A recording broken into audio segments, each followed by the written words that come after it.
Hey everybody, welcome back to the channel. I'm Kevin and I'm out here in Ocala National Forest with Aaron, Ron, and Sarah. And we're on probably one of the most dangerous hikes you'll ever encounter here. And after about a half mile from where you park your vehicle, you'll probably get about 50 to 60 ticks on you guys. And you'll probably have to knock down probably another 50 or so spider webs. But we're right here on the edge of one of the largest sinkholes I think I've ever been in the state of Florida. And as you can see, the clouds behind us, it is thundering. There's a storm rolling in, and it's not that safe, but it's going to be quite the adventure. So I'll go ahead and turn the camera around and show you guys the sinkhole. So here's some old signage, and part of the little boardwalk right here is completely rotten. So if you're going to walk, make sure you walk on like a stringer going out. And this is about 100 feet deep. It's hard to tell on the camera, but these are the tree tops right here. And then it just goes straight down. We can't even see the bottom from here. The little tick's traveling so fast.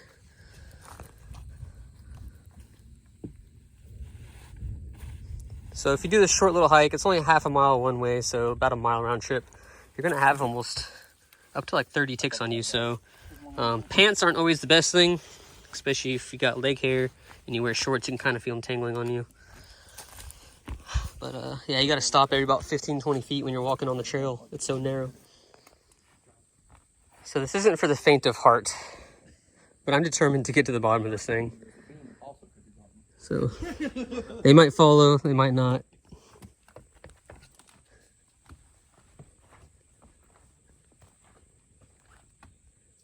I see there's fresh lumber up there. The only smart ones of the group are staying at the top. And I gotta walk across this plank.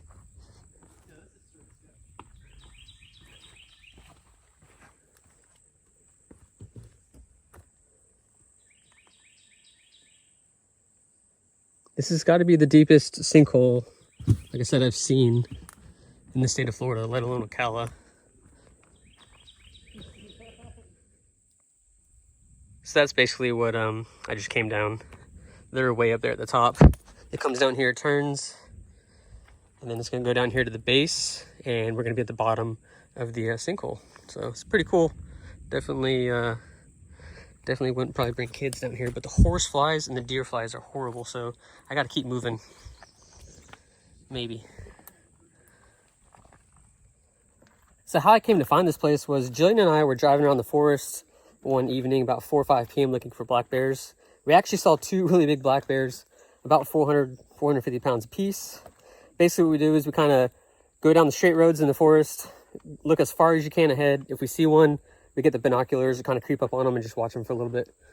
But that led us to the trailhead for this that we had no idea existed. So we parked there, we looked at it, and it was about a half a mile hike.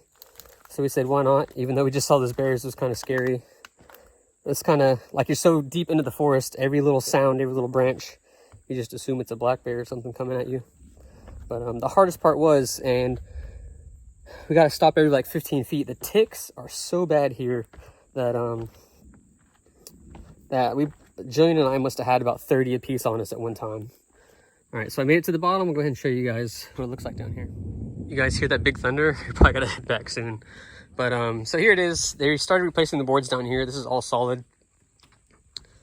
And here's the bottom. I would have assumed that there would have been water at the bottom, but it's pretty dry. That's the absolute bottom. And then here's the climb up. And there's another turn up there and it goes across.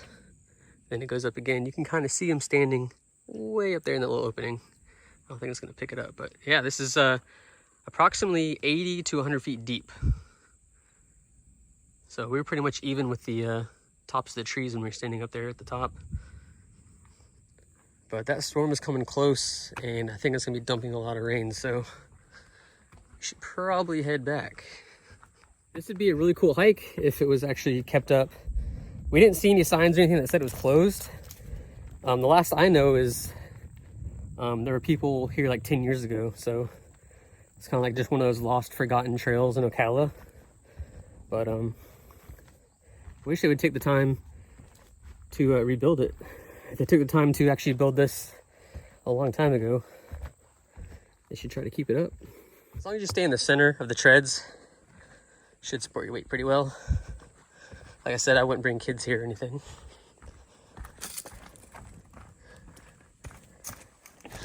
Oh, that was a spider web. That was a spider web.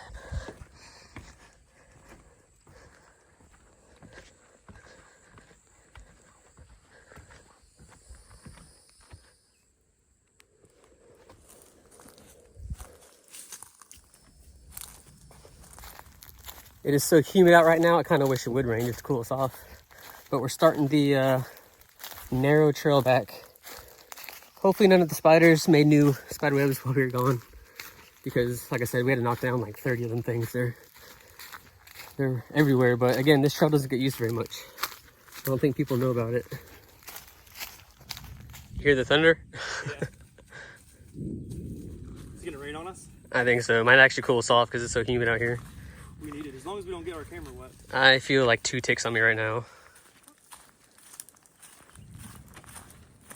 I don't know if the thunder is picking up on the microphone or not, but I'm not sure if there's a front coming through, wind, or if that's actually rain coming through the trees. So can't really see the clouds, but I can hear something on its way. If you do come out and hike this, just know, bring a machete. You'll thank yourself later on the way out because you don't have to walk past all these branches. So every time you brush past this, all the ticks and everything are on these. So you don't want that brushing up against your clothing, otherwise the ticks will get on you. So it wasn't nice taking care of a trail at one time. There's probably about 15 to 20 of these plaques up and down, especially if you hike with kids, they can learn some stuff. But we need to get out of here because the wind is picking up and there's a lot of deadfall probably, so we don't want to get smacked with a dead tree, widowmaker or anything. Well, it's officially raining, so we got lightning, thunder, and rain, and wind. So, like I said, it's only a half a mile hike, but on the way back, it just seems like it's taking forever. So Aaron's ahead of me. I'm almost to the truck, and then I'm waiting on Ron and Sarah. They're behind me, so I think we're gonna make it to the trucks before it starts pouring and we're totally soaked. So after a few big flashes of lightning and thunder, we made it out to the trucks. Aaron's already in his truck. I just want to show you guys mine. Ooh, that was really bright.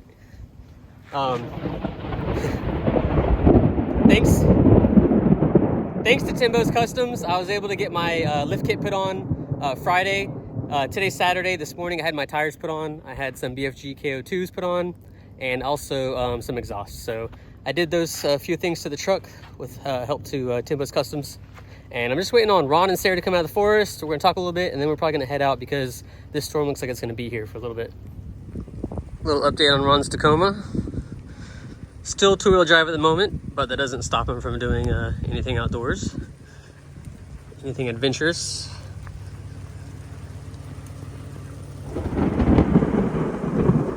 Woo! Wow. Aaron and I made it out just in time, but unfortunately Ron and Sarah got caught in the downpour, so they're totally soaked, but everybody made it safely to the trucks, and I'm going to call this the most dangerous trail in Ocala National Forest. So if the ticks don't get you, the spiders, the broken boards in the boardwalk, the fallen trees from the wind, or, oh, there's a tick right there. Man, these things are everywhere. So unfortunately it was raining, so I couldn't really do a good tick check, but I gotta get this thing off of me. Like I said, this is the most dangerous trail, I think, in Ocala National Forest. And it's a shame because I think if they would have kept up with it, a lot of people could benefit from it because there's not too many boardwalks in the forest that you can really enjoy, especially if you have kids or a family or something like that. So, like I said, thanks for watching. If you guys enjoyed this video of us coming out here risking our lives for this trail, go ahead and hit that subscribe button.